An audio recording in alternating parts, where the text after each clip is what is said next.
Hey everyone, my name is Charlie and welcome to Fully Equipped. Yesterday we read about the prophecies of Jesus and John the Baptist's births. Today we read about how Jesus was born and his early childhood, and also about John the Baptist's ministry. At the end of chapter 3, God proclaims that Jesus is his beloved Son. This is the theme that we see highlighted throughout these two chapters. Jesus truly is the Son of God. We open with Rome taking a big census of all the people living under their empire for taxation purposes.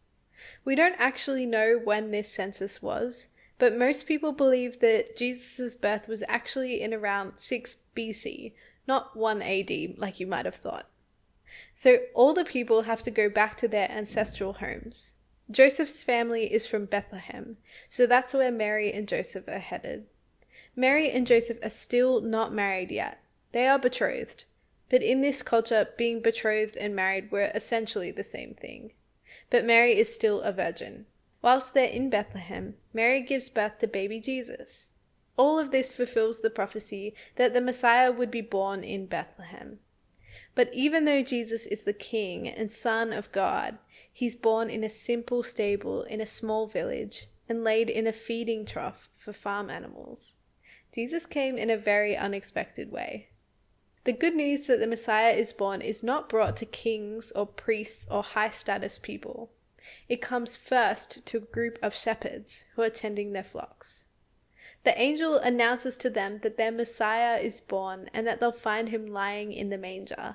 And then there's a huge host of angels praising God and glorifying him. It's really significant that this good news was first announced to simple shepherds. These were lowly in society. Many aspects of Jesus' birth highlight how Jesus came in humility, not the way you would normally expect for a king. But the shepherds highlight how God's grace has come to lowly sinners who don't deserve it, and how we get to proclaim it to others. Later on, Jesus is taken to the temple and he's officially named. Jesus means Yahweh is salvation, or Yahweh saves. It's a pretty accurate name, right? This is a consistent theme throughout the Bible. Names carry a lot of meaning. After this, Jesus' parents take him to the temple to make the right offerings for his birth. This highlights that they were faithful to the law and obedient to God. Whilst they are there, Simeon comes and prophesies over Jesus. Simeon is a faithful man who has been waiting for the Messiah to come. He sees that through Jesus, the whole world is going to experience light and salvation. Not just the Jews, but everyone else too. He also knows that Jesus is going to experience opposition and rejection.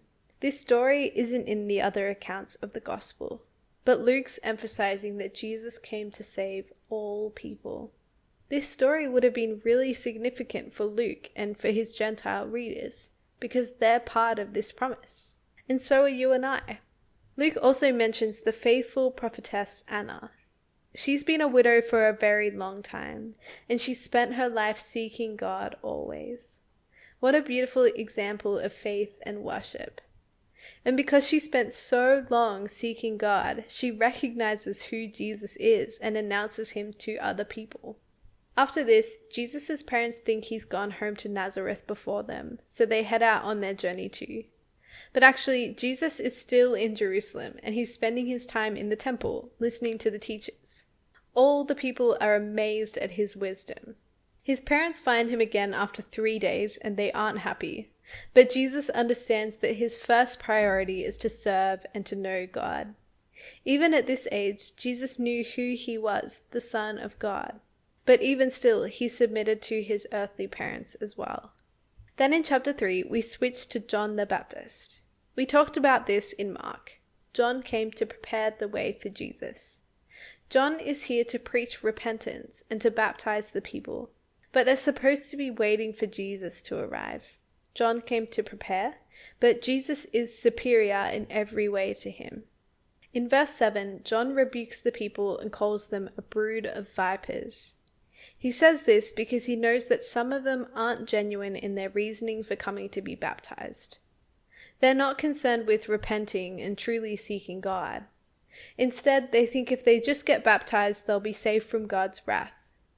But God doesn't care about rituals and sacrifices and what we do so much as He is with our hearts. He wants people who truly repent and truly want to honor Him. John also warns against those who rely on their ancestry with Abraham. The Jews believed that they were right with God because of their bloodline. They were God's chosen people, after all. But John begins to teach the people that bloodline means nothing. What matters is faith and obedience. If they're not producing good fruit, then they probably haven't really repented. Some people ask why we can't just say we believe in Jesus and then continue to live in whatever sinful lifestyle we want. If you've truly repented, there will be a change in your behaviors. The Holy Spirit will convict you and grow you. That's a sign that you have the Holy Spirit. If you're a new creation, you won't want to keep living your old life. That's what John the Baptist tells the people. They need to live a new lifestyle, pursuing righteousness in all they do. This is something entirely new for the people. Before, they were relying on their bloodline. Now, John's preaching salvation by faith. This has been the consistent story throughout the whole Bible, but they haven't understood it. Now John warns that the Messiah is coming. It's not him, but someone far greater than him. And he's going to bring judgment between those who know and honor him and those who reject him. At the end of this story, Jesus is baptized, and God proclaims from heaven that Jesus is his Son. There's a beautiful picture of the whole Trinity present here. Jesus' ministry was empowered by the Holy Spirit. The Father delights in Jesus, and Jesus will serve the Father and fulfill the promises that God has been giving for all of time itself. Lastly, in this chapter, we read the genealogy of Jesus.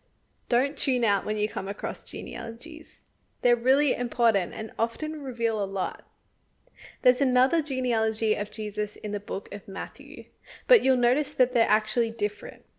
Most people think that the difference is because Matthew is focusing on the line of royal succession that led to Jesus, whereas Luke is focusing on Joseph's biological ancestors. Also, Luke's genealogy goes all the way back to Adam. This emphasizes that Jesus is the fulfillment of all of God's promises that he had been giving since the fall. How does this equip us? Jesus came in great humility, though he deserved far greater honor. We too should be humble as well, even in times when we think we deserve more praise or recognition.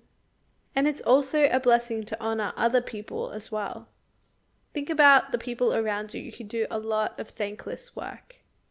All of the hidden things that people do behind the scenes. People who faithfully serve in small ways where others might not notice. Consider some ways you might bless them this week. Believers are called to be people who live with humility and show honor to other people. Let's be people who appreciate and recognize others well, trusting that even if others don't, God sees all that we do for him and he delights in us.